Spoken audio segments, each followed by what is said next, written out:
The seal pulsed with a strange energy, not of chakra, but something warmer. Naruto Uzumaki, ostracized for the demon within him, discovered an unexpected ability. He could not only sense emotions, but manipulate them as well. A power eerily similar to Haki, a legendary ability whispered of in forbidden scrolls and strangely reminiscent of the enigmatic pirate Shanks. Could the demon fox be more than just a rage-filled beast? Could it be a vessel for the will of a legendary pirate king?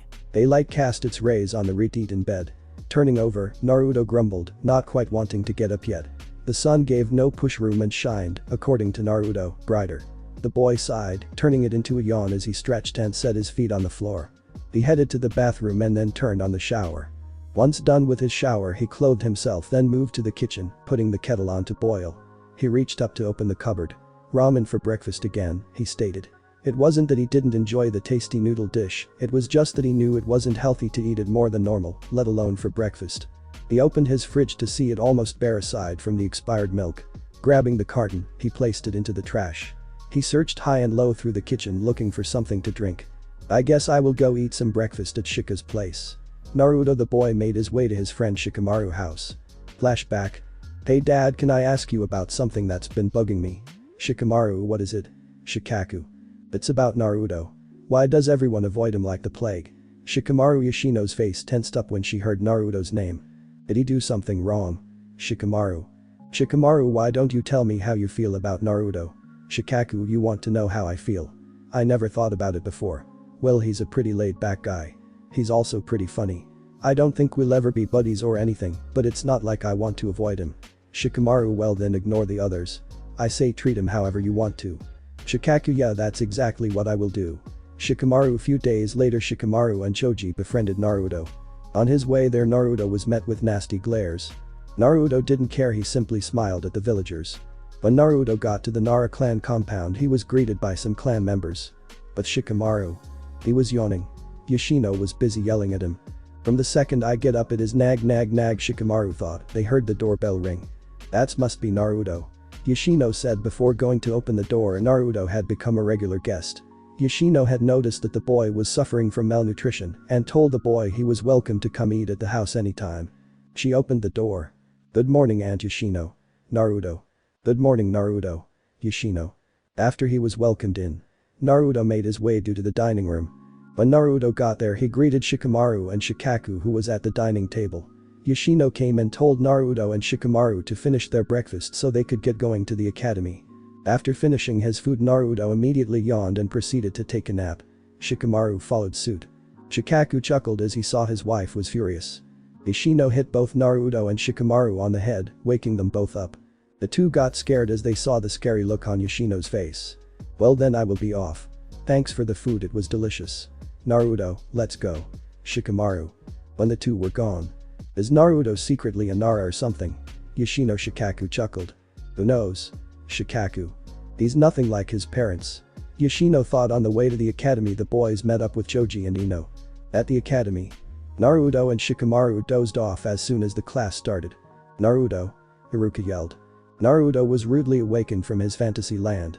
"What's up, Iruka-sensei?" Naruto. "Naruto, you inattentive little brat. Tell me, why was Senju Hashirama the most feared ninja during his era?" Iruka. Naruto scratched his head. "Well, he could do a lot of powerful jutsus." Some random kid repeated Naruto's answer in a mocking tone. The other kids bursted out laughing at this. A tick mark appeared on Iruka's face. "Naruto, you will read up on the Shodai Hokage and give us all a detailed presentation on his life tomorrow, without fail. Do you understand?" "Okay," Naruto simply said. The boy dozed off soon after. Izuki was internally seething as he looked at the boy. Iruka was angry, but he brushed it off and decided continue the class. Ino sighed as she looked at Naruto and Shikamaru. Few hours later, Iruka and Mizuki lead the students to the training ground for their shuriken and taijutsu practice. Naruto and Shikamaru got average scores for shuriken jutsu practice. Choji did a little better than them. Sasuke got the most points for the shuriken jutsu. As he did, the fangirls went crazy. When it was time for taijutsu practice, both Naruto and Shikamaru said they were not going to participate. Iruka threatened Shikamaru. "I remember Yoshino-san told me to inform her if you were to laze around. You already do that, but I let you off the hook for sleeping in my class because you get good scores in your tests." As for your practical scores, I am afraid I will have to inform Yoshino-san about it. Haruka said the last part with a scary smile. Shikamaru sighed. What a drag. Fine, I will fight. If I am you're fighting too. Shikamaru said as he looked Naruto. Why Naruto? I won't force you. It just I would hate to tell mom just how badly you failing everything. I wonder what she will do to you if she finds out. Shikamaru said innocently. Naruto paled at this. Prepare to get your ass beat. Naruto said seriously as he looked at Shikamaru. Can I get paired with someone other than him? Shikamaru was paired with Choji. This made it easier for Shikamaru to throw the match. Naruto got paired up with Kiba. The match before Naruto's was Sasuke's. When Sasuke won his fight, the girls went nuts. Sasuke is so cool. It always Sasuke this Sasuke that with you. Naruto, shut up, you just jealous of Sasuke. Why would I be jealous of him? Naruto. Because you will never be as cool as him. Naruto just chuckled at before going to fight. Sensei, can I have wooden sword? Naruto. This is a taijutsu fight, why would you need a sword? Haruka, well it's 2 against 1. Naruto said, pointing at Akamaru. Also, I am not that skilled at taijutsu. Kiba told Haruka it was fine. Naruto was brought a wooden sword. The students watched with interest. They were eager to see how the lazy Red-Haired would fare against Kiba. Are you ready? Haruka asked. They both nodded. Begin, Haruka. Naruto closed his eyes. Why is he closing his eyes? Shikamaru and the others also wondered about that. Kiba rushed at Naruto with Akamaru by his side. Take this. He said as he jumped up and came back down with a punch. But before he could make contact with Naruto, a sword strike landed on his face, making him fall back down. Don't rush recklessly at your opponent. That will get you killed, Naruto advised him. Before Kiba could recover, Naruto struck him in the stomach, making him cough up spit. Is this really the same lazy Naruto? Kiba thought. Akamaru jumped at Naruto. Naruto lifted his arm in an effort to block. The dog bit into his arm. Look at you getting worked up for your owner's sake. Adorable. Naruto I smiled. What happened next shocked everyone. Naruto opened his eyes and glared at the dog. That lost Naruto. Akamaru let go of Naruto's arm and ran away in fear. Kiba lifted up his head to see Naruto's intense glare. As Kiba felt Naruto's gaze, he got afraid. Putting his sword to Kiba's neck. Forfeit, Naruto said with a cold voice. I forfeit, Kiba said before looking down. Haruka announced Naruto's as the winner. As soon as the match was done, Naruto was all smiles again. Well, I am glad I didn't get paired up with him. Shikamaru thought Haruka never thought he would see another expression except a smile on Naruto's face. Mizuki was seething internally. So he's got another side to him as well. Haruka thought. Sasuke looked at Naruto with uninterested look. Deep down he wanted to fight him. After taijutsu practice, everyone went back to the classroom. You guys want some? Choji said before opening a pack of chips. Don't mind if I do, Naruto said before putting his hand into the pack. Naruto saw that everyone was staring at him. Why is everyone staring at me? Naruto. Shikamaru sighed. As he wanted to explain. He said never mind. When they got back, Haruka resumed class. The students turned their attention away from Naruto and focused on the lesson. Kiba wasn't in the right state of mind to focus on the lesson. He was still shaken from the battle. Akamaru was feeling the same as his master. Hinata stared at her crush. Naruto's amazing, she thought later. Naruto and Choji were eating snacks while Shikamaru was playing shogi with Shikaku. After eating quite a bit, Naruto decided to take a nap. Naruto wasn't able to. Naruto, when are you going to do your research on the first Hokage? Choji, oh, I almost forgot about that. Naruto. Haruka-sensei would have given you an earful.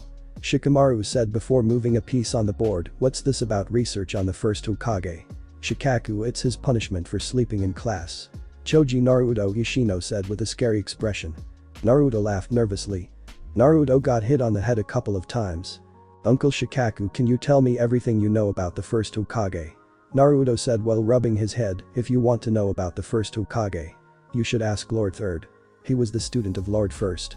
Shikaku, so the old man was the student of the first Hokage. Damn, that old man is ancient. Naruto. Yoshino scolded Naruto for calling her as an old man. Naruto told her it was fine considering the old man didn't have a problem with it. Naruto, why did you close your eyes during the fight with Kiba? Shikamaru, that was just to give Kiba a handicap. Naruto. Knowing that it was a lie, Shikamaru didn't press him for answers. After a while, Naruto and Choji left. Naruto went straight to Hiruzen's office. Oh, Naruto-kun, what brings you here? Naruto. Old man, I heard you were the student of the first Hokage. I was wondering if you could me about him. Naruto, why would you want to know about Sensei Hiruzen wondered. May I ask why you want to know about Hashirama Sensei Hiruzen? Iruka Sensei told me I had to do some research on him. Tomorrow I have to report everything I learned about the first Hokage to him and the class. Naruto, I see. Why don't you take a seat? This is gonna take a while. Hiruzen told Naruto almost everything about Hashirama. He almost let it slip that they were distant relatives. Thanks for the help, old man. Naruto. No problem. I enjoyed our talk. Hiruzen smiled. Their conversation was great distraction from his paperwork. Naruto got up to leave. Naruto, if you have any other questions or if something is bothering, don't be afraid to come see me. Hiruzen, sure, old man. Naruto smiled. Later. Naruto was having dinner at the Naras. So how did it go with Lord Third? Shikaku.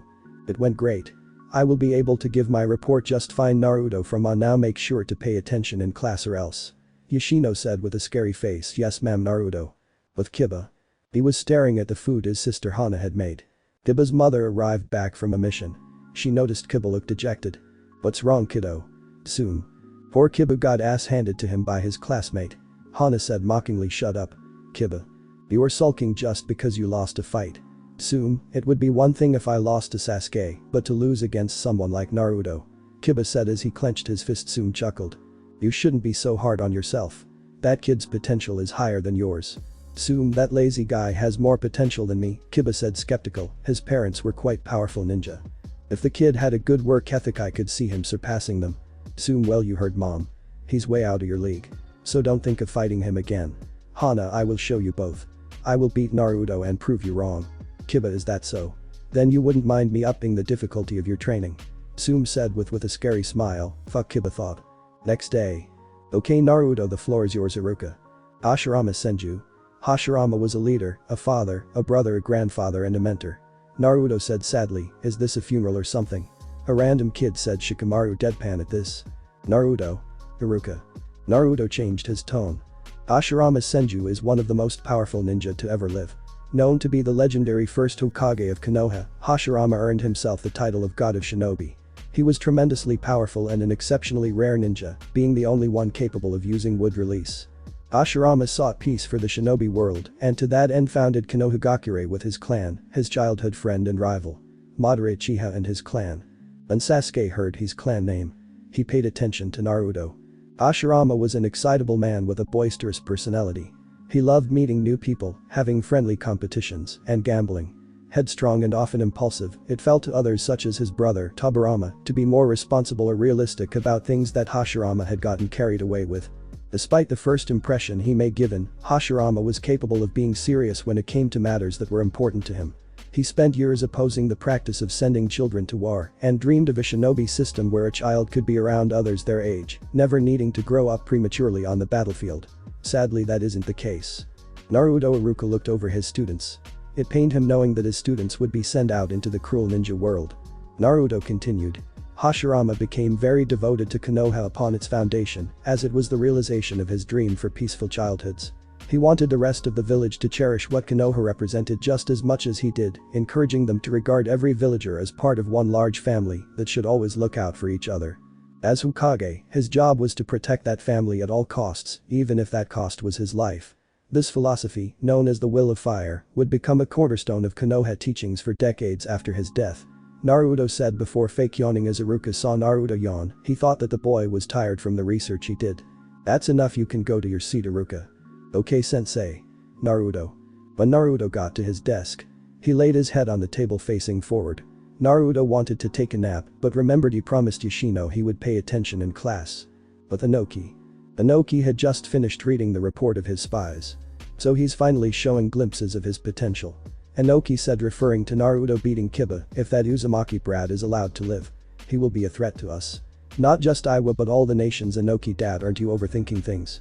Based on the reports, the kid doesn't have any interest in becoming a ninja. Kitsuchi. The brat has no choice in the matter, he will become a ninja whether he likes it or not. As Konoha's Jinchuriki, he won't be able to live a peaceful life. Inoki, so before he can fulfill his potential. Kitsuchi will kill him, Inoki said sternly. Shino looked at Naruto with interest. He was always wondered why his bugs were afraid of Naruto. Just like Shikamaru, Shino was curious about why Naruto was mistreated. Shino thought the fear that his bugs felt and the villagers' treatment were somehow connected. Shino had asked his father Shibi about the matter. Shibi didn't tell Shino about Naruto's Jinchuriki. He only said that the villagers were being foolish. Naruto had noticed the boy's stares. So he invited him to join them for lunch. Shino was shocked. Most of the students avoided because they thought he was disgusting because of his bugs. Naruto and the others were too lazy to care about something simple like that. And thus the introverted boy became friends with the lazy trio. Naruto's peaceful life was slowly coming to an end. Sasuke and Kiba were constantly challenging him to a fight during taijutsu practice. When he was paired with them, he threw the matches. Danzo was constantly putting pressure on Hiruzen. Danzo was upset with Hiruzen because he was letting Naruto waste his potential. Hiruzen, out of all the Jinchuriki, that boy is the weakest. The longer that boy stays weak, the more at risk Konoha's safety is. Danzo, you should have thought about that before you leaked his Jinchuriki status. Hiruzen glared at him. It was necessary. I gave the village a target to focus their anger and hatred on. It was all in order to unite them in our time of unrest. Danzo, Hiruzen was getting tired of seeing his face. Just leave, Danzo. Hiruzen said in a tired voice. Before walked away, he told Hiruzen if he continues to be soft on the boy, the village fall to ruin. Hiruzen sighed. He knew Danzo was right, the other villages wouldn't fear them knowing how weak their Jinchuriki was. After his discussion with Danzo, Hiruzen told Naruto he should focus on becoming a ninja. Naruto told the old man he wanted to live a peaceful life. Knowing that boy could be stubborn, Hiruzen didn't argue with him. Hiruzen tasked Shikaku with convincing Naruto. Shikaku tried to persuade Naruto, but he knew it was futile. He gave Naruto a warning. Shikaku told Naruto he would regret his decision. Shikaku would later know how true his words were. In a safe part of the Forest of Death, the academy held a test. In order to ensure the children would be safe, a Chunin or Jonin observed each team. The objective was for the students to obtain each other's scrolls through the course of battle. Naruto was paired up with Choji and Shikamaru. Shino was paired up with Kiba and Hinata. Through the course of the exam, Mizuki was thinking of killing Naruto. Mizuki was assigned to them. Unaware to him, there were people hiding in the forest with that objective in mind. Inoki perceived the burgeoning potential within Naruto, the son of the legendary fourth Hokage, as a dire threat to the balance of power amidst the 5 great shinobi nations. In his eyes, Naruto embodied a force that could potentially upend the delicate equilibrium that had been meticulously maintained for generations. Driven by his fear and unwavering determination to safeguard the interests of Iwagakure, Inoki resolved to take decisive action against the young Uzumaki.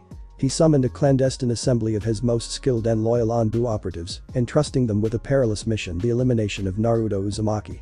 The Anbu, known for their impeccable stealth and unwavering dedication, embarked on their covert assignment with resolute determination. They infiltrated Konohagakure under the veil of darkness. They waited for the day of the test to strike. The Anbu waited till Mizuki and the boys were isolated. Mizuki got blindsided by the Anbu and was thus killed. As Naruto and his friends wanted to advance through the forest, they felt an invincible wall was blocking their path. It looks like it's a barrier. Shikamaru. It seems we got company, Naruto said as he sensed the Anbu. Quite impressive, young Uzumaki. You were able to detect us even though we were suppressing our chakra. The leader of the group, what business would Anbu members such as yourself have with academy students? Shikamaru, we are after the young Uzumaki. Anbu. What could they possibly want with Naruto? Shikamaru thought. Naruto offers himself to the Anbu. In exchange, they let his friends go. Our leader has given us strict orders to kill you, Naruto Uzumaki. So I am sorry you and your friends have to die here. Anbu. A one-sided battle between Naruto, his friends and the Tsuchikage's assassins unfolded. The inexperienced students found themselves overwhelmed by the skilled assassins. Naruto, with his unwavering determination to protect his friends, selflessly sacrificed his left arm to block a lethal sword strike aimed at Choji. Despite his valiant efforts, he was mercilessly stabbed by the assassins, leaving him lying on the ground, close to death's embrace. Shikamaru and Choji sat beside the friend with tears in their eyes. Naruto remembered Shikaku's words.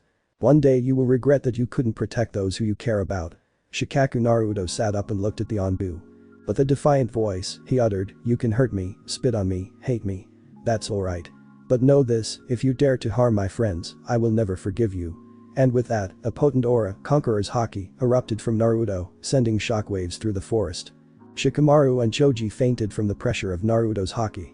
The Anbu remained standing. As the leader felt Naruto's Haki. Tsuchikage-sama was right, you are a monster that needs to be eliminated. Anbu. The Anbu steeled themselves and prepared to strike down Naruto. Before they could, Naruto's Conqueror's Haki took a tangible red form. The Anbu were enveloped by his Conqueror's Haki. But the effect of his Haki on them was amplified.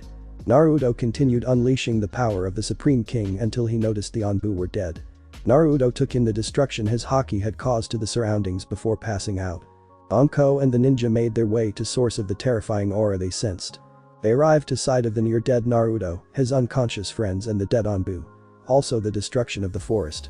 Seeing the state of student Iruka immediately rushed him to the hospital. The other ninja checked up on Shikamaru and Choji to find out they were fine. They also examined the dead bodies. Judging by the wounds on the kid, he was most likely their target. Lord Hokage isn't going to be happy with us for letting this happen, Anko thought. Iruka made it to the hospital. When Iruka arrived, he requested that Naruto immediately be treated. Naruto got treated by a few medics. With the combined effort of the Nine Tails and the medics, the boy was saved. Iruka was relieved that Naruto was alright. Naruto received some visitors, but they weren't allowed to see him. They were told to wait till the next day to see him. Few hours later. With Hiruzen. Inoichi was in his office. Were you able to obtain information from the dead Anbu? Hiruzen. Unfortunately not. The moment I entered their minds, their memories were destroyed. Inoichi. Hiruzen sighed. We have to strengthen our security in order to make sure this doesn't happen again. Hiruzen. I agree with that, but there might be others who infiltrated the village. If that's the case, we will have to root them out. Hiruzen. Next day. Naruto woke up to see Shikamaru, his parents, Choji, Shino and the Ichirakus in his hospital room. AM rushed towards Naruto and hugged him. I am so glad you are okay, AM said before crying. Naruto hugged her back. Yoshino also went to hug him. Naruto saw Choji looking at his missing arm with tears in his eyes. Naruto told Choji not to blame himself. Your life is worth more to me than an arm. Naruto smiled. Shikaku smiled at this. This made the boy cry even more. Shikamaru was happy that friend survived. He was still trying to figure out why those Anbu were after Naruto. He concluded that it had something to do with the villagers' treatment of Naruto. Naruto, why do the villagers hate you? And why were those Anbu after you? Shikamaru. I'm rather curious myself. Shino said monotonely. It's due to the Nine Tails. Naruto. So Naruto knows about the fox, Shikaku thought. Naruto's knows of the fox. They met a few times while he was sleeping. What do you mean it's because of the Nine Tails? Didn't the fourth Hokage kill it? Shikamaru. The fourth Hokage couldn't kill the fox. Naruto said. It was just as impossible as everyone was led to believe. So he did the next best thing. He sealed it. But he couldn't seal it just anywhere. He had to seal it into something that would be able to contain all that demon chakra, no matter how big or small of a container. Someone he knew he could trust to be strong enough to hold it back. Naruto. Wait, why you're saying he? Choji gasped. Oh shit, Shikamaru sighed in disbelief. I see, and everyone sees you as the monster that attacked the village and took away their loved ones, Shino said in understanding. Yeah. So do you guys still see me as your friend? I would understand if you didn't. What are you talking about? Of course we're still friends. Shikamaru said. It doesn't matter if you hold the Nine Tails, you are still our friend. Choji and Shino agreed with him. Thanks guys. Naruto. The adult smiled. Naruto, are you hungry? I brought something. Yoshino. I am starving. Naruto. I brought you something too. Tuchi. Thanks. Naruto. Yoshino and Tuchi gave him the food they prepared. After eating. Delicious as always. Wish I had some sake to go down with it. Naruto. You are too young to be drinking. Yoshino scolded him. 1 hour later. Everybody had left. Hiruzen arrived. How are you feeling, Naruto? Hiruzen. I am feeling fine. Naruto. If it isn't bother, can I ask you who dispatched those Anbu? Hiruzen. Oh that. It was me. Naruto. How? Hiruzen. Naruto told Hiruzen he would show him after leaving the hospital. To make sure something like this never happens again, I will get stronger. Naruto. You finally changed your mind. Hiruzen. I will be leaving the academy for a while. Can you get me a Kenjutsu instructor? Naruto. I have just the right person in mind. Hiruzen. And they start as soon as tomorrow. Naruto. Hiruzen nodded. Naruto asked Hiruzen to get him a saber. His preferred type of sword. Hiruzen told Naruto he would get him a chakra blade. After Hiruzen left, Naruto started sorting out his memories. Yesterday after he had woken up, memories of his past start flooding back.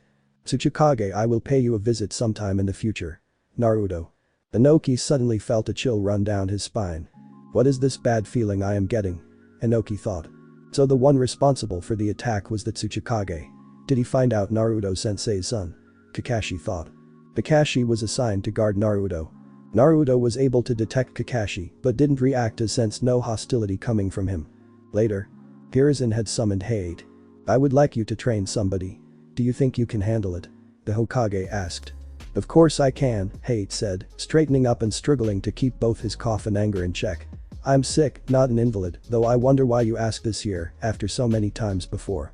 The Hokage smiled sadly. "Always so proud, I know you can, Hade. The person you will be training is Naruto Uzumaki." "The Jinchuriki?" Hade asked, surprised. "Why me?" "Aside from the fact you just answered your own question," the Hokage chuckled at the confounded expression on the man's face. "You see him as a person, not as a monster. There are precious few who would see him as such. Aside from that, I think you would be a good teacher for him. The boy is interested in learning the way of the sword."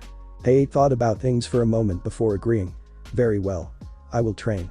Can ask for Yugao's assistance in training the boy." "Excellent. I knew I chose right. Nico. Hiruzen." "Yes, Lord Hokage." Nico Yugao said as she appeared. "As you heard, you will help Hade train the boy." Hiruzen. "Understood, Lord Hokage." Yugao. 6 months later. Iruka grieved the loss of his friend Mizuki. A few days after the assassination attempt, Inoki learned of the fate of his Anbu. "It will be harder to kill the boy now. Hiruzen will probably have the boy watched 24/7, Inoki thought. Inoki was later warned by the Akatsuki not to target Naruto ever again. Naruto had left the academy. Kiba, Sasuke and Hinata wondered where the boy was. Naruto's friends were filled in on the reason of his absence.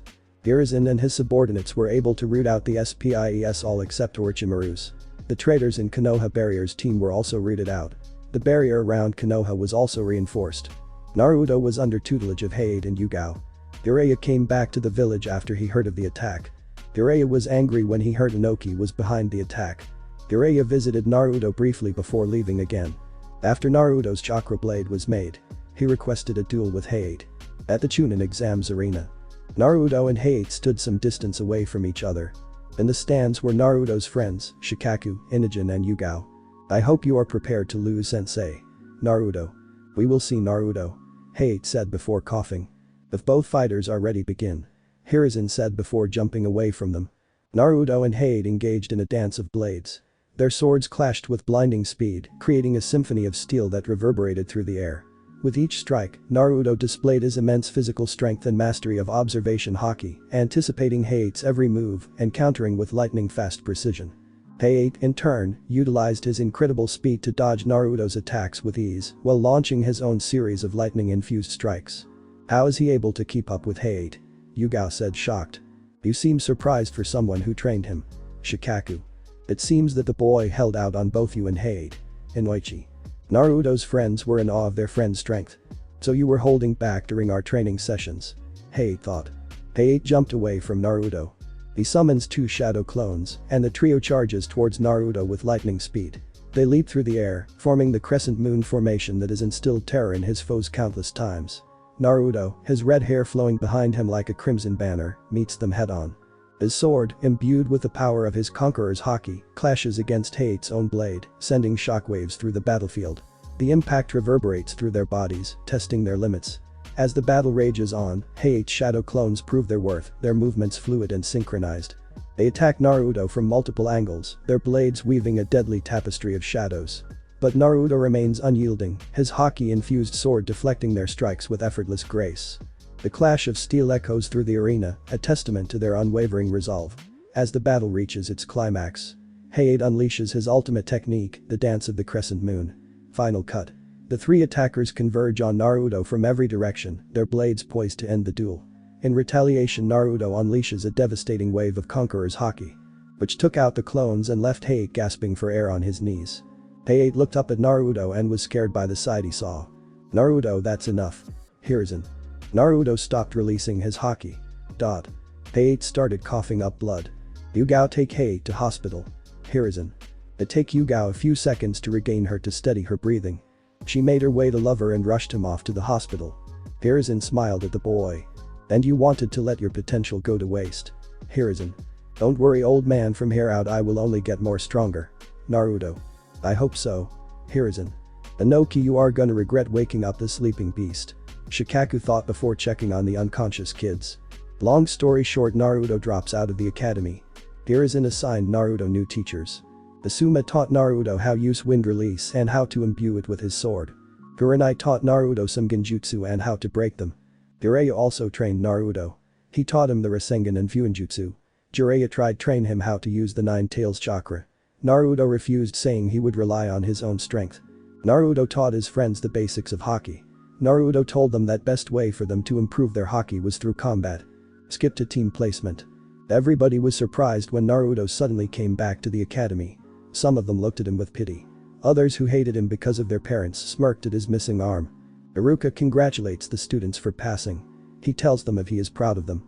And they should work exemplary ninja. After his whole speech he starts announcing the teams. Skip all the irrelevant teams. Iruka announced that Team 7 will be Sakura Haruno, Sasuke Uchiha and Naruto Uzumaki, and their Jonin sensei will be Kakashi Hokage. Sakura was happy being on a team with Sasuke and annoyed that Naruto was on the same team as her and her precious Sasuke. The class was surprised to hear Naruto was in Team 7. After all, he did drop out. The only reacted to this was Kiba. What the hell? How did he pass? Kiba said, pointing at Naruto. Didn't he drop out the academy? The others also looked at Iruka with a questioning expression. Kiba, the decision to pass Naruto was made by the Hokage. So if you have a problem then go sort it out with the Hokage. Iruka. Kiba shut up after hearing that. After that Iruka proceeded to announce the other teams. Skip your relevant teams. Team 8 Hinata Hyuga, Kiba Inuzuka and Shino Armament Sensei Kurina Yuuhi. There is already Team 9. Which is Team Guy. Team 10 Choji Akimichi, Shikamaru Nara and Ino Yamanaka and Asuma Sarutobi. After announcing the teams, Iruka told the students to wait for their Jonin senseis to come pick them up. Naruto chatted with his friends. Naruto had noticed Hinata was staring at him. He could feel the emotion she was feeling. Anger, sadness and relief. Naruto invited her to join them. She fainted as soon as she received the invitation. Later, the students and their senseis also left soon after. Before Iruka left, he told Team 7 they would be waiting a long time.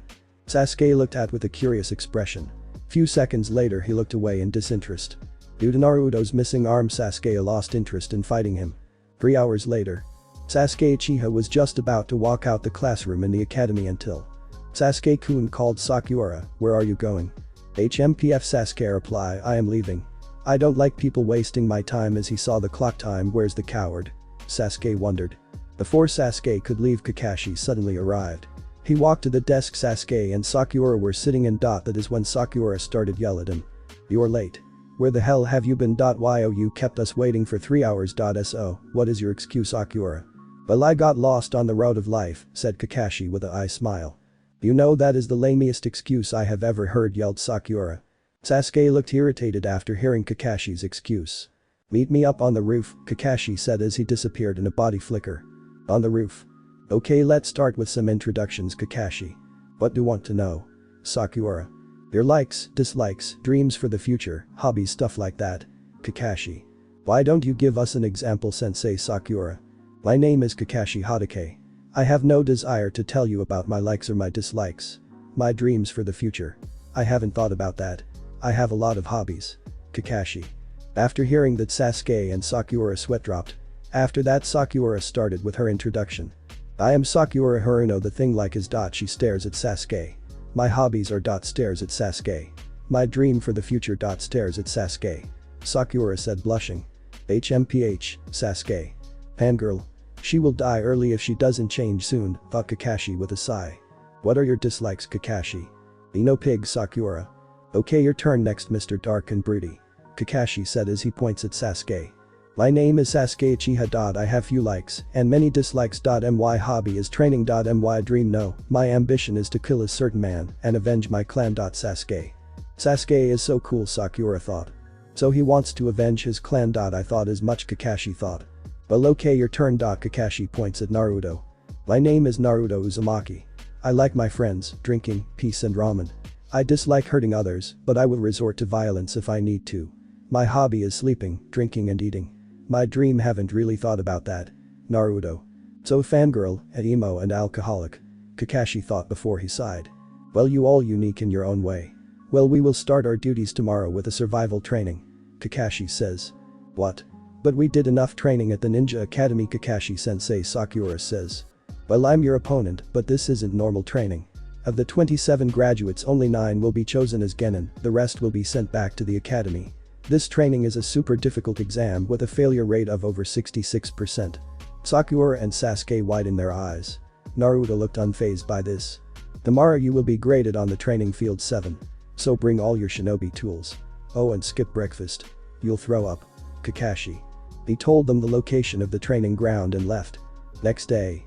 You're late, Sakura yells at Kakashi. Sorry I'm late guys, a black cat crossed my path so I had to go the long way. And after that I helped some old ladies in need. Kakashi said as he smiled. What the hell is that for? Obviously lie, Sakura screams. Kakashi shrugs it off. Well, forget it, you guys have till the clock rings. Kakashi says as he put a clock on a log. Huh? Sakura asks. Well, there are 2 bells. Your task is to take these from me before noon. Those who cannot get a bell by noon get no lunch. I'll not only tie you to one of those stumps, but I'll eat right in front of you. Kakashi smirks while putting 3 lunches boxes on the log. So that's why he didn't want us to eat. He wants to torture us. Sakura thought. You only need to get 1 bell.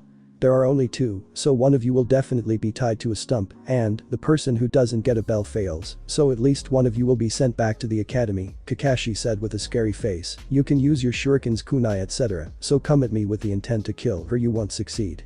But you will be in danger, Sakura says. I am Jonin, so don't worry. I will be able to handle anything you throw at me. Kakashi. Well, anyway, let's begin. Sakura and Sasuke hide immediately. Naruto took a seat on the ground. He pulled out a scroll. Naruto summoned a jar of sake from the scroll and started drinking. Aren't you gonna hide or attack me? Kakashi. Like I said, I love peace. If I had it my way, I wouldn't have become a ninja at all. Naruto said before drinking again. Kakashi sighed. Shortly after, Sakura fainted after falling a victim of one of Kakashi's genjutsus, and seeing pink-haired girl to faint, Kakashi wondered if he had gone a bit too far with it. And meanwhile, both Naruto and Sasuke in their separated locations heard shrill, absolutely terrified shriek. Jair. Ah, that was definitely Sakura, Naruto said before drinking. I wonder what Kakashi did to her. Sasuke fared only a bit better than Sakura, and Sasuke ended up miserably stuck in ground, only his head above ground, and after Sakura, who saw it, fainted again. Naruto finally decided to do something. So it is your turn. Kakashi. Let's get this over with so I can go home. Naruto. Kakashi saw that Naruto had a sword at his side. He probably keeps it in a scroll, Kakashi thought. The air crackled with anticipation as they slowly closed the distance between them. Naruto, his right hand resting upon the hilt of his saber, exuded an aura of calm amidst the impending storm. Kakashi, his Sharingan eye ablaze, mirrored Naruto's tranquility, his stance unwavering. Kakashi takes out a scroll and summons a sword. With a sudden burst of speed, Naruto lunged forward, his saber describing a deadly arc through the air. Kakashi effortlessly dodged the attack, his body flowing like water as he weaved through Naruto's relentless strikes. The clash of steel against Kakashi's lightning-infused blade sent sparks flying, illuminating the surrounding shadows. As the duel intensified, Kakashi unleashed a torrent of water needles, each as sharp as a razor. Naruto deftly deflected the projectiles with the flat of his blade. Undeterred, Kakashi summoned a dome of earth, attempting to trap Naruto within its confines. But the red-haired boy was not one to be so easily contained. With a thunderous strike, he shattered the earth wall, sending shards of rock flying through the air. Kakashi met the counterattack with a burst of fireballs, engulfing Naruto in a sea of flames. Yet, as the smoke cleared, Naruto emerged unscathed, his body protected by his potent Haki. Looks like this won't be easy. Kakashi thought before taking food pills. The food pills helped him replenish his chakra. Kakashi used his water style. Great waterfall technique, sending a torrent of water crashing towards Naruto. But the red-haired boy effortlessly sliced through the waves with his sword, imbued with the power of his Conqueror's Haki. The impact sent shockwaves through the battlefield, shattering the surrounding trees. Undeterred, Kakashi used his fire release again. A massive wall of flames erupted from his mouth, engulfing Naruto in an inferno. The flames dissipated harmlessly around Naruto, who stood unharmed, protected by his armament Haki. Naruto retaliated with his own devastating technique. Naruto infused his sword with sharp winds, transforming it into a lethal weapon. With lightning speed, he lunged at Kakashi, his blade cutting through the air with a deafening whistle. Kakashi dodged the attack at the last moment, using his Sharingan to predict Naruto's movements. The two fighters clashed again and again, their swords colliding in a furious dance. Each blow shook the ground, sending up clouds of dust. Suddenly, Kakashi unleashed his most powerful attack. Rakiri. Blue lightning surged around his hand, forming a crackling ball of energy. He used most of his remaining chakra for the jutsu. Naruto countered with Divine Departure, a powerful slash that uses advanced Conqueror's Haki. The two energies collided with a thunderous explosion that illuminated the battlefield. The clash caused large explosion. As the dust settled, Naruto stood tall. Kakashi laid on the ground with a large cut on his torso. Hahaha. Damn, you are strong. Naruto thought before touched the scar on his eye, which was caused by Kakashi's Rikiri. Naruto took Kakashi to the hospital. Sasuke and Sakura woke up. Sakura was about to pass out again. Before she could, Sasuke yelled at her, telling her dig him out. After Sasuke got out of the hole, he noticed the bells laid near them. Why are the bells here? It must be a trap, Sasuke thought. Sakura saw the bells and picked them up before Sasuke could say something. When she picked them up, nothing happened. What is going on? Sasuke thought. We got the bells. That means we pass Sasuke. Sakura. Something didn't sit right with Sasuke. They made their way through the training ground.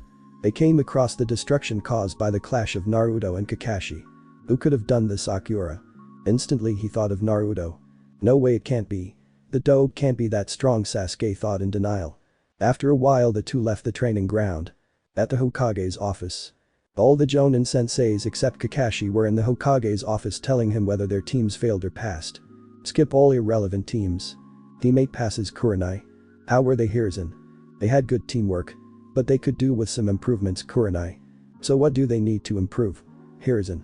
Hiba is arrogant. He underestimates his opponents. I fear that may get him killed one day. Other than he has great skill in taijutsu. Hinata, she is a shy girl who does not have confidence in herself. Out of the three, Shino is the best. He saw through my genjutsu easily. He also displayed great leadership. Other than that, he needs to work on his taijutsu, Kurenai. Hiruzen tells her to help them overcome their weaknesses. Yes, sir, Kurenai. Team 10 passed. Asuma. How were they, Hiruzen? I would rate Choji low Chunin. The kid displayed great strength and durability. Shikamaru, although he is lazy, he is a great strategist. His reading of the battle proved instrumental to their passing. She needs a lot of work. She sucks at everything. Asuma. After that he told the Jonin senseis they are free to go. At the hospital. Kakashi woke up to see Naruto sitting on a chair beside his bed drinking. Kakashi laid back down. They talked for a while. Kakashi decided to pass Naruto because he sacrificed his chance of passing by giving Sakura and Sasuke the bells. After their chat, Naruto left. When he made his way to the Naras, the villagers eyed the scar on his face. Naruto didn't pay them attention and made his way to his friend home. When Naruto got there, he was asked about the scar. He told them about clash between him and Kakashi. Time skip 1 month. Sasuke had asked Kakashi about the destruction at the training ground. Kakashi told him Naruto defeated him. Kakashi told Sasuke and Sakura to thank Naruto for helping them pass. This made jealous of Naruto. He challenged Naruto to fights. Naruto ignored his challenges. After a series of uneventful D-rank missions, Team 7 are fed up with the missions they received so far. At Hokage Tower. Now, Team 7, your next duty is babysitting an Alder's grandson, shopping in the neighboring village, and help with the potato digging. The Hokage listed. Cut this crap, I want to do, a more incredible mission, not do chores. Give us a better one, Sakura shouts. I agree. Sasuke. I knew this day comes sooner or later, Kakashi sighs. You are just rookies, everyone starts off with the simple duties and works their way up, Iruka screams at Sakura. Doing chores is no helps to us, we can't develop our technique if we keep this going on, Sakura screams back. I agree with Sakura. If we keep doing these missions we will never become stronger, Sasuke. It seems I have to explain to you what these duties are all about. The Hokage starts. Listen, every day the village receives numerous requests, from babysitting to assassination. Each request is written down on the lists and divided into an A, B, C and D ranking based on the difficulty. The village is also divided based on the skill. Also started from Hokage to the Jutsu and Genins. The Hokage continued to speak. The missions are then handed out by us at the top to ninjas based on their abilities, and if the duty is completed successfully we receive payment from the client. And because you guys just recently became Genin. D rank missions are perfect for you. This gives us a C rank mission. Sakura's screams are getting on my nerves, Naruto. Kakashi, do you think they are ready for a C rank mission, Hiruzen? I believe they are. Kakashi. Okay, if you want it that much, will give you a C rank mission, it's a protection mission for a certain individual. The Hokage said. The door opens and Team 7 meet Tazuna Hiruzen. So this the team who is going to protect me. These three brats and him. The brats look like they won't be much of use, Tazuna. "This guy, how dare he insult me and Sasuke-kun. I'll kill him," Sakura shouts and want to strike him, but Kakashi holds her back. "Calm down, Sakura, he is the one we are going to protect, what's the point if we kill him?" Kakashi said. "Well, I am the super expert bridge builder Tazuna, I expect you to provide me super protection until I get back to my country and complete the bridge," Tazuna said. "Okay team, let's meet at the gate tomorrow. Bring your equipment and pack necessary food and other things you will need." Kakashi. The next day, Team 7 met up with Team 8, Team 10 and Tazuna.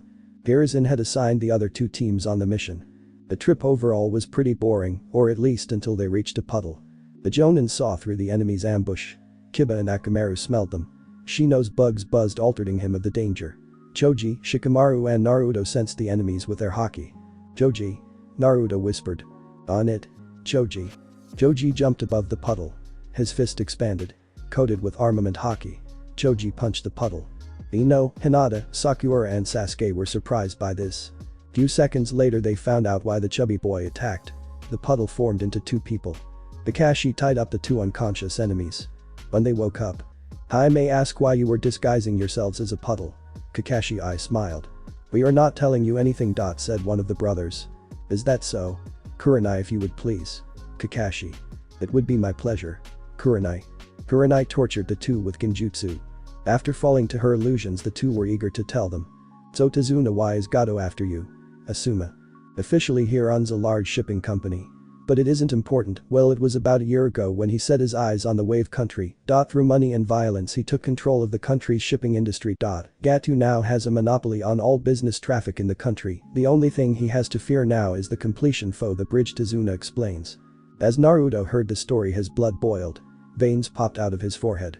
His facial expression gave everyone chills. "I see, since you're building the bridge you are in his way," Sakura said. "But I don't understand, why didn't you hire better ninja or more if you knew ninja are after you?" Kakashi said. "Well, the country is super poor, even the feudal lord has no money, and of course we don't have money either, so we have not enough for the expensive B rank mission. But don't worry about it, if I die my Q10 years gradson will just cry for a few days." Tazuna laughed. "Oh yeah, my daughter will live a sad life hating Leaf Village ninja forever, but it won't be your fault." "Not at all." He continued to laughs. "I will help you, Tazuna." Naruto. Toji, Shino and Shikamaru also volunteered to help him. Sasuke also. "Thank you, Tazuna." "Well, I guess we have no choice to protect at least until you get back to your country." Kakashi. "Kakashi, are you sure? This is no longer a C rank. It's probably a B or A rank mission. Gato may send other ninja after Tazuna." Asuma. "If that happens I will crush them." Naruto. For a split second Naruto had red sparks cackling around him. The Jonin, his friends and Sasuke knew Naruto meant business. Kiba and Ino didn't take this seriously. They continued to walk until they came to a lake. Tazuna's friend was waiting for him with a boat. The Genin got on the boat. The Jonin walked on the water, seeing as there was no space for everyone. After hours, they made it to land. They climbed of the boat. They walked for a couple of minutes until Sasuke suddenly twitched and threw a kunai to a bush, but a white rabbit come out. "Sasuke-kun, you almost killed that cute rabbit." Sakura. "What? A white rabbit here. But it's summer. Was it for a kawarimi?" Kakashi thought. He realized what would happen. "Damn it," Kakashi cursed. "Everyone get down." Then suddenly a big sword was thrown at them. Kakashi took Sakura down. Sasuke ducked. The rest also ducked. However, Naruto didn't. He caught the blade. He tossed it into a tree. "Well, if isn't that the copycat Kakashi? No wonder the brothers failed," the attacker said as he appeared on his sword. "Who the hell is he?" the Genin thought as they looked at their attacker. Well, if it isn't the hidden Mist Rouge ninja Zabuza Momoichi," said Kakashi. Sasuke and Kiba prepares to attack, but Kakashi stopped them. Sasuke was angry because Kakashi stopped him. "Sorry you two, but this one is on a whole other level. I'm going against him and I will need. Kakashi apologized. As he lifted up his headband that cover his eye and shows the Sharingan. "What? How can he have the Sharingan? Only the Uchihas had it," Sasuke said, surprised. "Sharingan, what the hell is that?" Sakura asks as she see the Sharingan for the first time. "Well, it is said that some have the ability in their eyes to read and defeat all types of gen, tai, and ninjutsu. The Sharingan is one of the types of pupil that gives you this power. Answer Sasuke. But that's not the only ability the Sharingan has." Exactly. That's not all. What even scarier is. That you can copy your opponent's techniques once you see them. Zabuza continue what Sasuke said. "Well, if isn't my lucky day I get to fight the copy ninja Kakashi." The man who has copied over 1000 jutsu. Zabuza. Wow, I didn't know our sensei was that great, Sakura thought. The Sharingan is really a great weapon, but what's going on? The Sharingan is a special physical condition that only appears in a select few members of the Uchiha clan. How can he have it? Even perfectly. Could he be? Sasuke thought. Aren't you forgetting me, Asuma? Asuma Sarutobi. A former member of the 12 Guardian Ninja. You don't interest me that much. Zabuza. This hurt Asuma's pride a little. Zabuza Momoichi. The demon of the mist. If I were to fight him on my own, I would certainly lose. Kurenai thought. Now let's end talking. I have to kill that old man, Zabuza says. But it seems I have to beat you three first, he says as he disappear and appear on the water. Ninpu. Hit and miss no jutsu, Zabuza says and disappeared. Naruto used the wind breakthrough technique to clear the mist. So they cleared my mist. Zabuza thought. Your opponent will be me. Tell your friend to come out. I will take you both on. Naruto. What friend, Zabuza? This intimidated Zabuza slightly. Interesting. Zabuza thought. Zabuza called for Haku. Sasuke and Kiba wanted to fight with Naruto. He also gave them the look, bringing them to their knees. Naruto told everyone to get out of the way. They distanced themselves from the battlefield. In a flash, Zabuza attacked, his blade gleaming menacingly. With lightning speed, Naruto unsheathed his sword, the crystalline steel ringing through the air. Prepare yourself, brat, growled Zabuza, his voice a chilling whisper. As the two swords clashed, a deafening clang reverberated through the forest. Zabuza's strength was formidable, but Naruto's skill and unwavering resolve proved a match for his power. Meanwhile, Haku, the silent and deadly assassin, emerged from the foliage, her icy needles glinting in the sunlight. With precision and finesse, Haku launched her needles at Naruto. However, the red-haired boy's keen eye and nimble reflexes allowed him to effortlessly dodge the lethal projectiles. The spectators watched with awe and jealousy. As the battle raged on, the battlefield became a swirling vortex of steel and ice. Undeterred, Zabuza summoned his devastating water dragon technique, enveloping the area in a torrential downpour. Amidst the chaos, Haku's needles pierced Naruto's shoulder, but the red-haired boy remained unyielding. Naruto unleashed a Haki infused slash. A shockwave of energy surged through the air, shattering the water dragon technique and sending Zabuza and Haku tumbling backwards. The duo got back up. The battle resumed with a flash of movement as Haku darted forward, her speed akin to a blur, as she again unleashed a barrage of razor-sharp ice needles towards Naruto. The red-haired boy deflected the projectiles with ease. Zabuza, seeing an opening, surged forward with his massive sword raised high, intent on delivering a crushing blow to Naruto. The red-haired boy, unfazed by the looming threat, met his attack head-on, their blades clashing with a resounding clang that echoed through the island. The sheer force of their collision sent shockwaves rippling through the ground, creating deep fissures in the earth. As the fight continued on, the combatants moved with a fluidity that was unmatched, their movements a mesmerizing dance of death and destruction. Haku's graceful ice techniques clashed with Naruto's overwhelming strength, each blow resonating with the force of a thunderclap. Naruto blocked Zabuza's relentless onslaught with excitement. Meanwhile, Haku moved with a fluid grace that belied her deadly intent, weaving a web of ice mirrors around Naruto with frightening speed. The mirrors shimmered and shifted, reflecting the sunlight in a dazzling display of beauty and danger. Zabuza got out of Haku's way. Haku prepared to throw her ice projectiles at blinding speeds, but Naruto was no ordinary fighter. With a roar of a king, channeling his energy into a devastating blow that shattered the ice mirrors and sent shards flying in all directions. Haku dodged and weaved through the chaos, her eyes narrowing in concentration as he searched for an opening to strike. Zabuza appeared behind Naruto, trapping him in a water prison. Haku summoned her mirrors again. Zabuza created a clone and switched with it. He got out of Haku's way. Naruto reacted fast, quickly destroying the prison and killing the clone. Naruto sent wind slashes at the mirrors. Haku quickly jumped out of the mirrors before the attacks could land. In a desperate bid to turn the tide of battle, Haku and Zabuza combined their skills, creating a deadly fusion of ice and water techniques that threatened to engulf Naruto in a torrent of destruction. The red-haired boy, however, remained unyielding, his determination unshaken as he faced their combined assault head-on.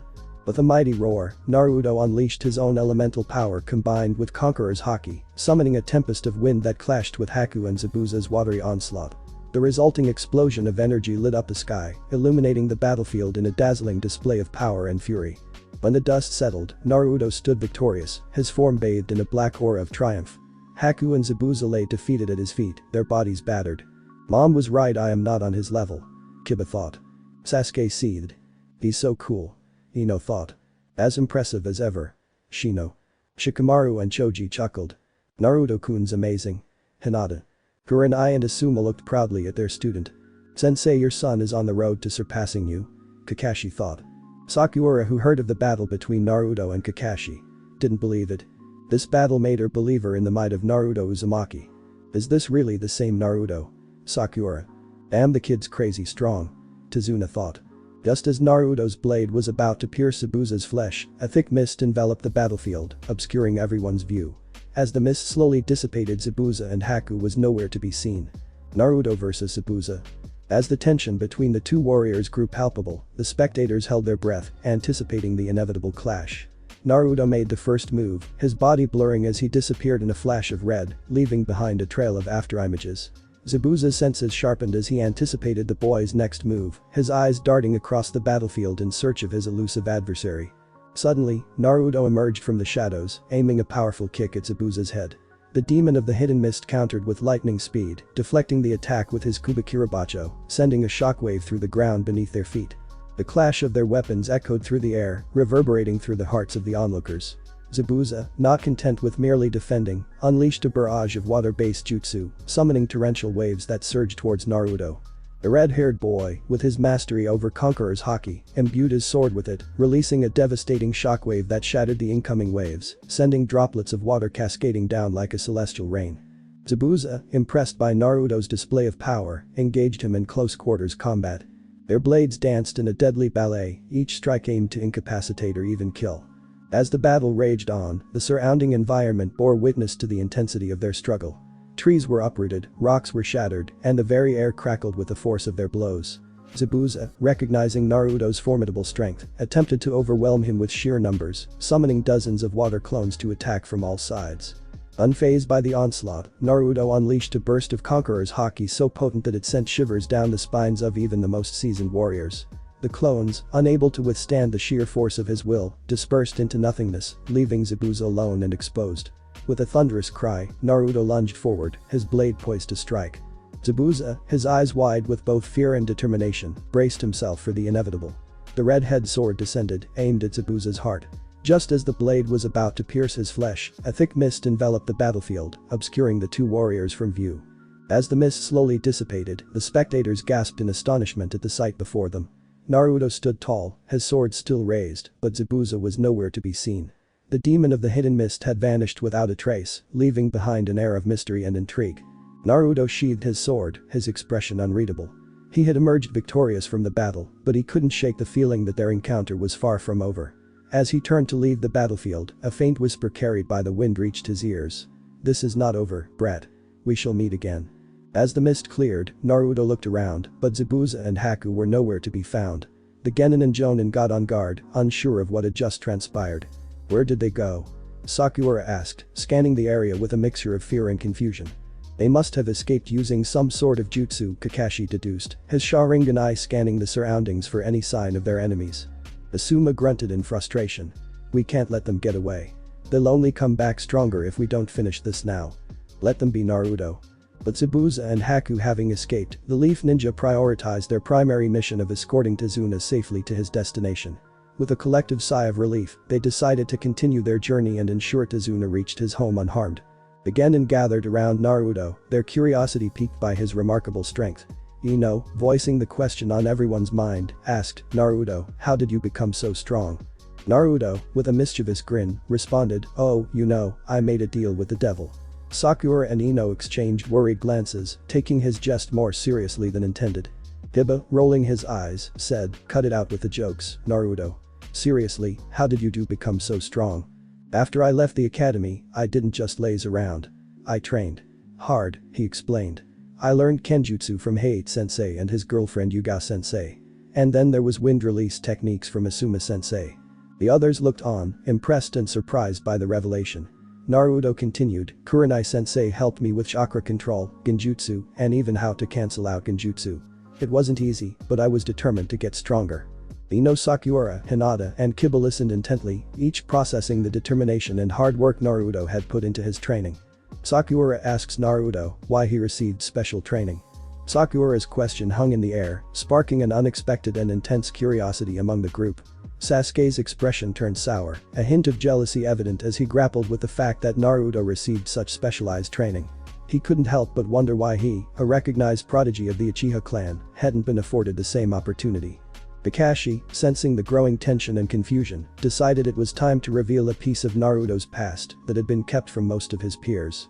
Shikamaru and Choji, who were part of this hidden chapter of Naruto's life, looked away, their faces etched with discomfort and guilt as they remembered the painful event. The reason Naruto dropped out of the academy, Kakashi began, stems from the test you all took 2 years ago in the Forest of Death. Naruto, along with Shikamaru and Choji, were part of a team. During the test, they were ambushed by assassins from the hidden stone village. The Genin, now listening intently, were taken aback by the revelation. Kakashi continued, these weren't ordinary ninja, they were seasoned assassins sent with a specific target in mind. Naruto. Because of his unique situation. Kakashi paused, allowing the gravity of the situation to sink in. In the battle, Naruto lost his arm while protecting Choji and Shikamaru. The severity of the attack and its implications forced the Hokage to reassess Naruto's situation. The others, now understanding the gravity of what Naruto had gone through, looked at him with a mix of shock, sympathy, and respect. Kakashi added, to ensure his safety and to prepare him for the dangers that still lie ahead, the Hokage arranged for Naruto to receive special training. The group was quiet, processing the information. However, a lingering question remained, one that Sakura voiced softly, but why was Naruto targeted in the first place? At Tsuchikage, Naruto began, feared my potential. His voice was steady, I was seen not just as a leaf shinobi, but as someone who could become a significant threat in the future.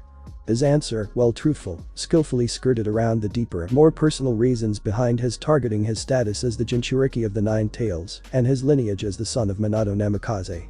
The Genin's expressions morphed into a mix of curiosity and surprise as Naruto's revelation sank in.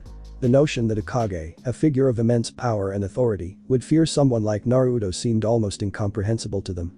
It raised questions about Naruto's true capabilities and the extent of his potential. As Sasuke watched Naruto interact with the others, a pang of jealousy twisted in Sasuke's gut. He couldn't help but compare himself to his red-haired teammate, wondering why it was Naruto who had drawn the attention and fear of a Kage, while he remained in the shadows, his own abilities overshadowed by Naruto's perceived potential. Am I not good enough? Whispered the voice of doubt in Sasuke's mind. He had always strived to surpass his limits, to prove himself worthy of his prestigious lineage as an Uchiha. Yet, despite his efforts, he couldn't shake the feeling of inadequacy that now gnawed at him.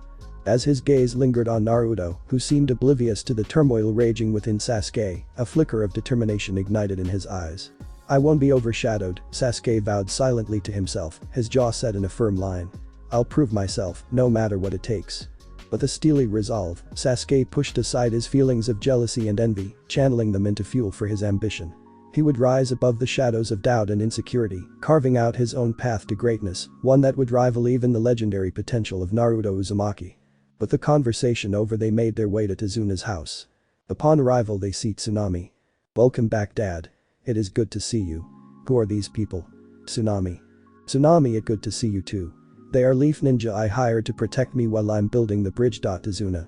So you were able to find help. Thank you for protecting my father. Tsunami. It's no problem, Miss Tsunami. Kakashi. We are simply doing our job. Asuma. Inari appeared, running towards Tazuna to give him a hug. Grandpa said Inari as he hugged him. Inari, it is good to see you. Tazuna. Grandpa, who are they? Inari. They are ninja I hired to protect me while I'm building the bridge. Tazuna. Grandpa, you should give up on building the bridge. Gado's men are going to kill you if you don't. Inari. Inari's brows furrowed in frustration and fear as he pleaded with his grandfather to abandon the project. Stop building the bridge, Grandpa, he urged, his voice trembling with emotion. Gado's men will kill you if you don't. Tazuna's resolve remained unshaken as he explained, the bridge is our only hope to break free from Gado's tyranny, Inari. We cannot let fear dictate our actions. Inari's frustration boiled over, his voice rising with each word. You're being an idiot, Grandpa. He exclaimed, his fear and anger bubbling to the surface. Everyone who's ever stood up to Gado has ended up dead. Shikamaru, sensing the gravity of the situation, stepped forward, his calm demeanor a stark contrast to Inari's turmoil. Gado's men may seem formidable to you, but they're nothing compared to us ninja, he reassured Inari, casting a meaningful glance towards Naruto and his comrades. Believe me, we'll make short work of Gado's lackeys. But Inari's fear ran deep, rooted in the painful memories of loss. You don't understand, he whispered, his voice trembling with uncertainty. His fear of Gado made him seem invincible. Inari calls them fools before running away. Later. As the Leaf Ninja unsealed their provisions from their scrolls. Tsunami offers to prepare a meal for them was met with grateful nods and appreciative smiles. The long journey had left them weary and hungry, and the thought of a warm home-cooked meal lifted their spirits. Tsunami wasted no time in gathering the ingredients, her movements fluid and efficient as she worked in the small kitchen. The aroma of fresh herbs and spices filled the air, mingling with the comforting scent of simmering broth. As the genin and their sensei settled into the cozy warmth of Tezuna's home, they exchanged stories and shared laughter, the camaraderie between them growing stronger with each passing moment. Despite the challenges they had faced and the dangers that still loomed on the horizon, they found solace in each other's company and the simple pleasures of a shared meal. Time skip night. At Zabuza's hideout. Demon of the Mist, more like baby demon of the mist. I knew this was going to happen, so took I the initiative to hire someone else. Come in. Gato. Kasame enters the hideout, looking at Zabuza with a smug smirk. Zabuza glared at him. I will leave you two to catch up. Gato said before. As Kasame stood over the injured Zabuza, a smug grin spread across his face, clearly enjoying the superiority of the moment. The tension between the two former mist swordsmen was palpable, the air thick with unsaid accusations and bruised egos. Kasame, breaking the silence with a tone dripping with condescension, began, Zabuza, the demon of the hidden mist, brought low by a child. I must admit, I'm disappointed. I expected more from a fellow swordsman of the mist. Zabuza, his pride wounded and irritation flaring at Kasame's smugness, retorted through gritted teeth, don't get cocky, Kasame. That child you speak of is unlike any opponent we've faced. He possesses powers and skills that are far beyond normal. It was an oversight on my part. Kasame's grin only widened at Zabuza's admission, his eyes glinting with amusement and perhaps a hint of respect. An oversight, huh? Sounds like you're losing your edge, Zabuza. Or maybe you've just gotten soft. Zabuza scoffed, trying to sit up despite his injuries, his pride refusing to let him appear weak in front of Kasame. Soft. Never. It was a strategic miscalculation, nothing more. Next time, things will be different. Next time? Kasame laughed, the sound echoing mockingly around them. You think there will be a next time after this debacle? Gato's not the forgiving type, Zabuza. And frankly, neither am I. I'm here to clean up your mess and to make sure the job gets done right. Zabuza's eyes narrowed, a dangerous glint appearing within them as he processed Kasame's words. Just remember, Kasame, the day might come when you find yourself in my position. And when that day comes, remember this moment and how quickly fortunes can change. Kasame's smile faded slightly, replaced by a momentary flicker of acknowledgement of the truth in Zabuza's words. Fortunes change, yes. But let's not forget who remains standing this time. Just ensure your strategic miscalculations don't become a habit, Zabuza. Or you might not live to regret them. But that said, Kasame turned to leave. As Kasame turned away from Zabuza, Haku's glare, sharp and unwavering, followed him. Her loyalty to Zabuza was unwavering, and seeing her master insulted and demeaned stoked a fierce protectiveness within her. Noticing her stare, Kasame paused, turning his shark-like gaze towards Haku. His voice, when he spoke, carried a cold, menacing edge. Brat, I'd advise you to keep that glare in check. Your loyalty is commendable, but misplaced here. Your master failed, and anger towards me won't change that fact. Haku's eyes narrowed, but her stance remained defensive, prepared to protect Zabuza at a moment's notice. Despite her youth, her determination was clear, her presence radiating a quiet strength. Kasame smirked, almost amused by her defiance. Listen well, child. The world we live in respects strength and results, not intentions or emotions. Your master knows this, as should you. Direct your anger towards those who weaken your position, not those who speak the truth. He took a step closer, his presence imposing. And be warned. Your skills are notable for your age, but if you cross me, I won't hold back simply because you're a child. Understand this. Loyalty to the weak is a quick path to the grave. Haku remained silent, her glare softening not out of submission, but understanding. She knew the harsh realities of their world, the fine line between loyalty and survival.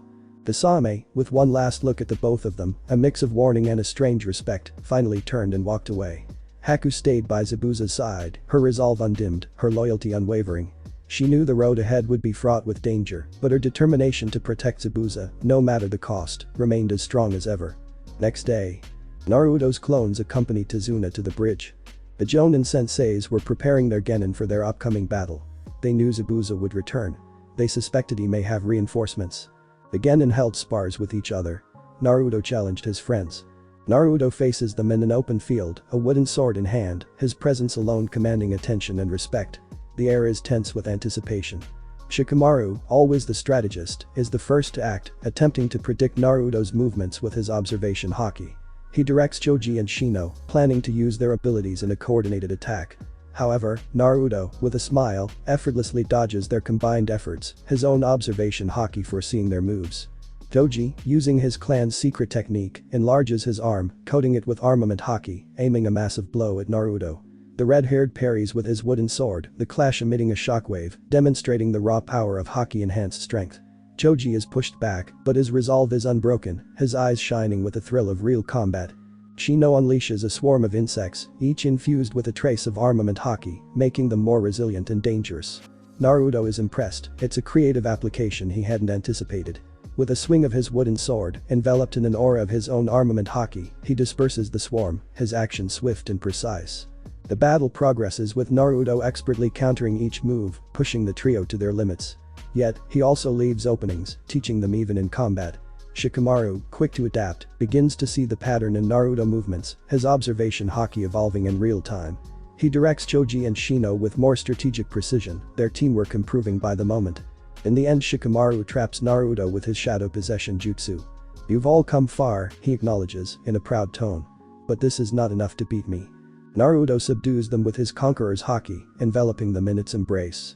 Shikamaru lost his composure, his hold on Naruto breaking away. Naruto stops releasing his Haki as he saw that the others passed out or were struggling to breath. Naruto praises his friends again. While taking breaths, Sasuke thought. "Someday I will surpass you." After the training, Naruto searched for Zabuza. "Looking good, I see," Naruto said sarcastically as he looked at them. "How did he get in here? I didn't sense him," Haku thought. The two got ready to fight. "Stand down, Naruto." Zabuza and Haku were shaking with fear. Naruto glare turned into a smile. "Relax guys, I didn't come here to fight." Naruto. "What do you want, kid?" Zabuza. "I want to ask you guys for a favor." Naruto. "What would you ask of us?" Haku. "Take care of Gato and his men for me." Naruto. "Why asks us? That should be child's play for you." Zabuza. Naruto said as he placed his hand on his blade. "If you do this favor for me, I would be more than willing to allow you both to live." Zabuza didn't want the smoke. "Fine kid. Just know that all of Gato's money will be mine." Zabuza. "Just be sure to leave enough for the land of waves to recover." Naruto. Naruto left Zabuza's hideout. "Damn, that kid's scary." Zabuza. Night. Everybody was at the dinner table. They were all enjoying the food until. "What's the point in becoming stronger?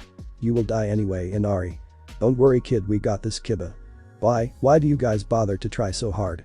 No matter how hard you train, you're still no match for Gatu's men. I'd hate to be like you, you don't know anything about this country, yet you're being so nosy. What the hell do you know? You don't know how hard life can be. You don't what it is like to suffer." Inari cried. Naruto stood up. Everybody was disturbed as they saw that his eyes were lifeless. As Naruto pushed his chair back from the dinner table, his teammates, other Leaf Ninja, along with Tazuna and Tsunami, exchanged glances. With a curious tilt of her head, Tsunami spoke up first, her voice laced with guilt. "Where are you off to, Naruto?" she inquired, her brow furrowing slightly. Naruto offered them a reassuring grin. "Just going for a walk," he replied casually, his tone light, but his eyes said another matter. "Be careful out there," Tazuna chimed in, his voice tinged with concern as he glanced out the window at the darkening sky. With a wave and a promise to return soon, Naruto slipped out the door, his footsteps echoing softly on the wooden porch as he disappeared into the night, leaving his companions to wonder about the thoughts swirling in his head. Inari's gaze shifted towards Naruto, who stood at the door, his expression unreadable. Looking at Naruto's missing arm, he was shocked that he failed to pay attention to it. Sasuke followed after Naruto. Shikamaru's words broke the silence, his voice tinged with a somber tone. "Out of all of us, those two know what it means to suffer," he mused, his eyes lingering on the door through which Naruto and Sasuke had disappeared. Inari's gaze fell to the ground, weighed down by guilt. He couldn't shake the feeling that his words had stirred up painful memories for Naruto and Sasuke. Azuna, noticing his grandson's distress, placed a comforting hand on his shoulder, offering silent support in the face of Inari's remorse. Naruto sat beneath a towering tree. He had sensed that someone was watching him and his comrades. The presence followed him as he left the house. "Come out," Naruto called out into the darkness, his voice steady but tinged with curiosity. As the figure emerged from the shadows, Naruto's eyes narrowed in recognition at the sight of the distinctive headband adorning the newcomer's forehead. "You must be a pal of Zabuza's." Naruto. The newcomer, revealed to be Kasame Hoshigaki, regarded Naruto with a predatory gleam in his eyes, his sharp features twisted into a smirk of amusement. The name's Kasame Hoshigaki, he introduced himself, acknowledging Naruto's observation with a nod. I heard from Zabuza that you are quite strong. Kasame Naruto's gaze remained unwavering as he assessed the situation. You were able to sense me, while the others were unaware of my presence. That's quite impressive. Kasame, are you after the old man? Naruto inquired, his gaze narrowing. Kasame nodded in affirmation, his intentions clear as he revealed his sinister motives. If I wanted to, I could have easily destroyed the old man's house along with you all in it, Kasame admitted, his tone tinged with amusement. But where would the fun in that be? Sasuke, concealed nearby, seethed with anger at the thought of the danger Kasame posed. He clenched his fists. If he wanted to, he could have easily killed us all. I am guessing you want to settle this with a duel, Naruto. Exactly, Kasame confirmed with a smirk. Once you are out of the picture, it will be easier to kill your comrades. I accept, Naruto.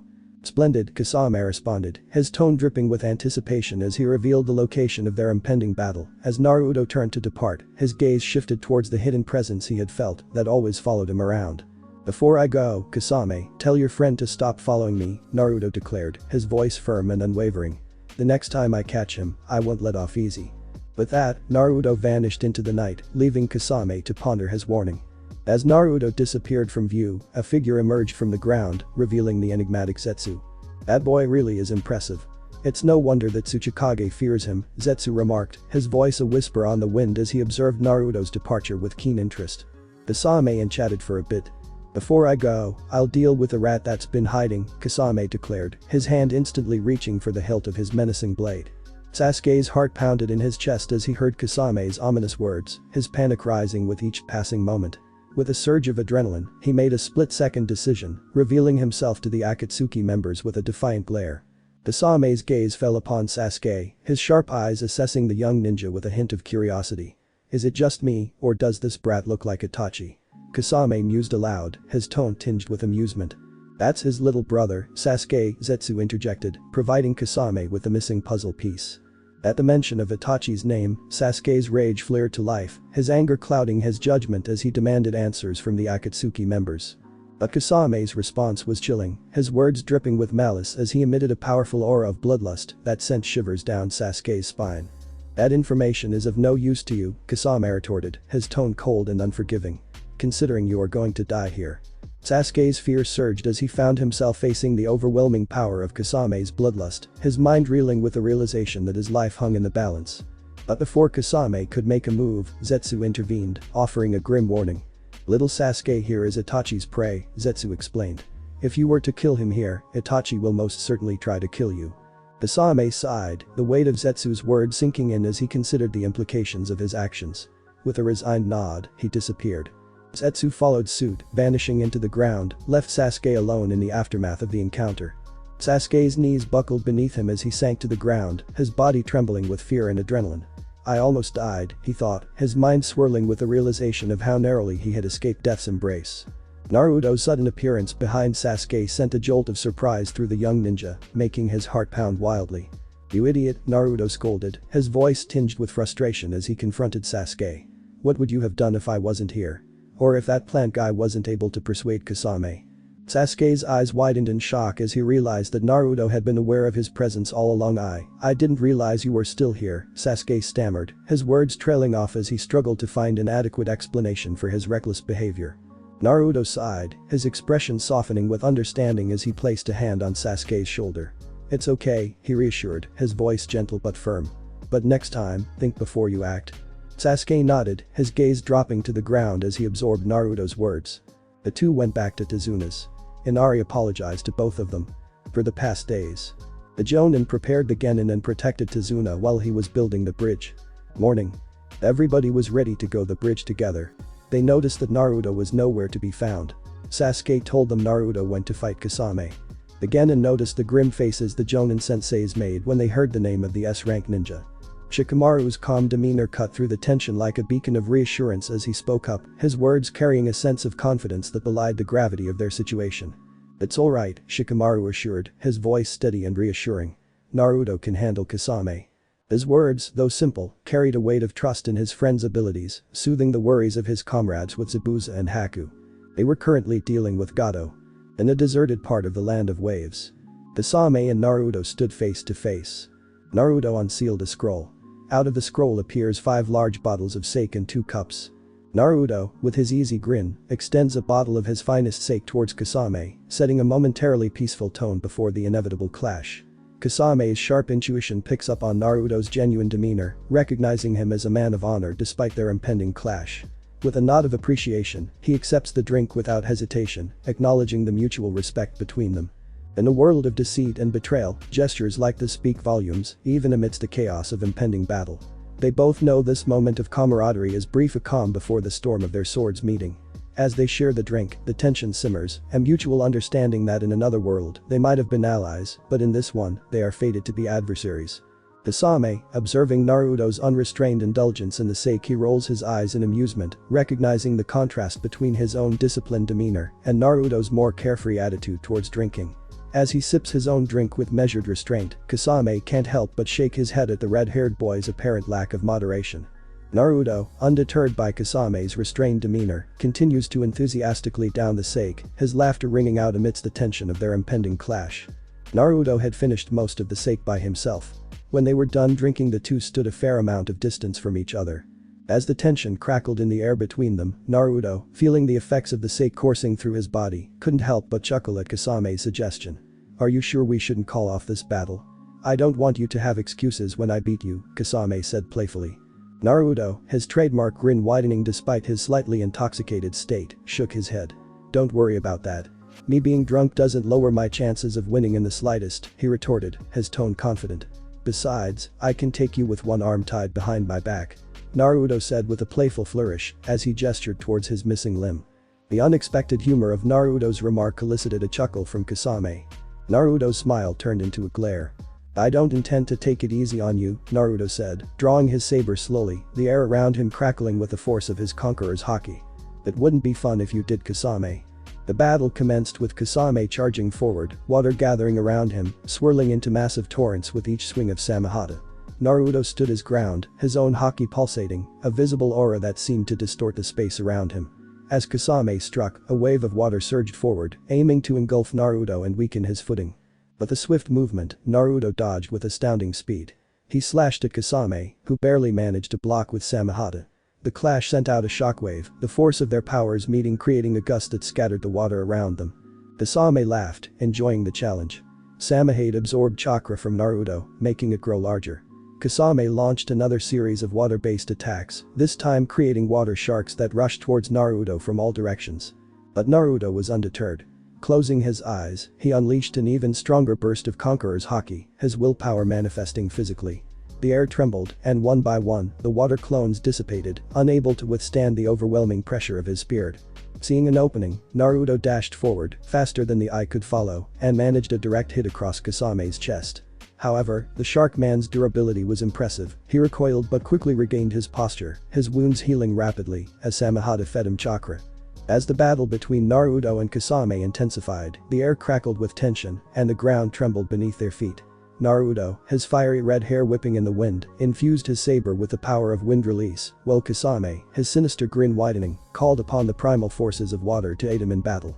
Naruto focused his will, tapping into the depths of his Haki.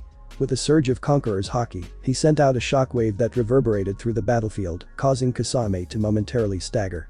Sensing his opponent's momentary weakness, Naruto charged forward, his blade wreathed in a black aura infused with Armament Haki. Kasame, however, was quick to recover, summoning a horde of water clones to intercept Naruto's advance. The clones launched a coordinated assault on Naruto, but with his observation Haki honed to perfection, anticipated their every move, effortlessly dodging their strikes and countering with precise slashes of his wind-infused blade. Meanwhile, Kasame, his eyes gleaming with malice, unleashed a barrage of water-based jutsu. Water sharks surged forth from the ground, their razor-sharp teeth gnashing hungrily.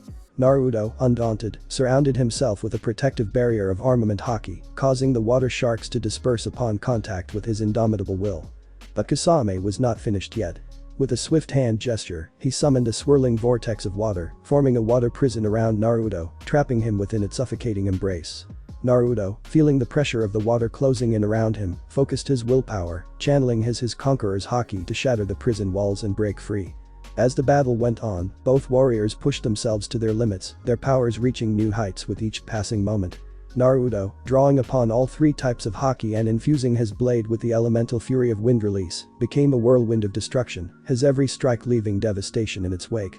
Kasame, meanwhile, tapped into the insatiable hunger of Samehada, using its chakra-draining abilities to replenish his strength and fuel his relentless assault. With each clash of their blades, the battlefield became a maelstrom of water and wind, a testament to the titanic clash of powers between these two legendary warriors. Kasame conjures a large water prison. Kasame roared, "Enough games," and merged fully with Samehada, transforming into a monster shark-like form. Kasame swam circles around Naruto as he was drowning. Naruto focused as Kasame approached. Drawing upon the depths of his Conqueror's Haki, unleashed a power unlike anything his opponent had ever witnessed. Manifesting it as ethereal tendrils of pure willpower, his Haki surged forth like whips of lightning, crackling with an otherworldly intensity. With a thunderous roar, Naruto lashed out with his Haki tendrils, each strike carrying the weight of his indomitable spirit. The tendrils moved with blinding speed, weaving through the water prison with fluid movement as they sought out their target. Kasame, caught off guard by the sheer force of Haki, found himself struggling to keep up with the onslaught. But Kasame refused to be overwhelmed. With a series of swift hand gestures, he used a powerful jutsu. The tendrils of Haki crashed against his jutsu, sending ripples cascading across the water prison, but Kasame held firm, his determination unwavering. Seeing his opponent's resilience, Naruto increased the output of his Haki, strengthening the power of his tendrils with a burst of power. Naruto tore through Kasame's water jutsu with ease. With the final, decisive strike, Naruto's Haki tendrils pierced Kasame's body. As the tendrils of Naruto's Conqueror's Haki pierced through Kasame's body, a shockwave of sheer willpower surged through his body, causing his very essence to tremble. In that moment of impact, Kasame felt his own resolve waver, his once indomitable spirit faltering under the weight of Naruto's overwhelming presence. Despite his best efforts to fight back, Kasame found himself unable to resist the relentless onslaught of Naruto's Conqueror's Haki. As the tendrils tightened their grip, Kasame's vision began to blur, his consciousness fading into darkness. In his final moments, he gazed up at Naruto with a mixture of awe and resignation, knowing that he had been bested by a warrior whose strength transcended mere physical prowess. With the final, decisive strike, Naruto released his hold on Kasame, allowing the defeated ninja to fall to the ground. As Kasame lay defeated, his body battered and his spirit broken, he gazed up at Naruto with a mixture of awe and resignation. Despite the pain and humiliation of his defeat, there was a grudging admiration in his eyes, mingled with a hint of bitterness. "You," Kasame muttered, his voice hoarse with exhaustion. "You're a monster, Naruto Uzumaki." His words hung in the air, heavy with the weight of defeat and the acknowledgement of Naruto's overwhelming power. "You fought well, Kasame," Naruto replied with a smile. "I hope you guys liked the story. If you did, click on any of the videos which are popping on the screen right now. I promise you'll love them too. If you like my videos you can like and subscribe too. I'll see you on another amazing What If video guys. Love you all, peace.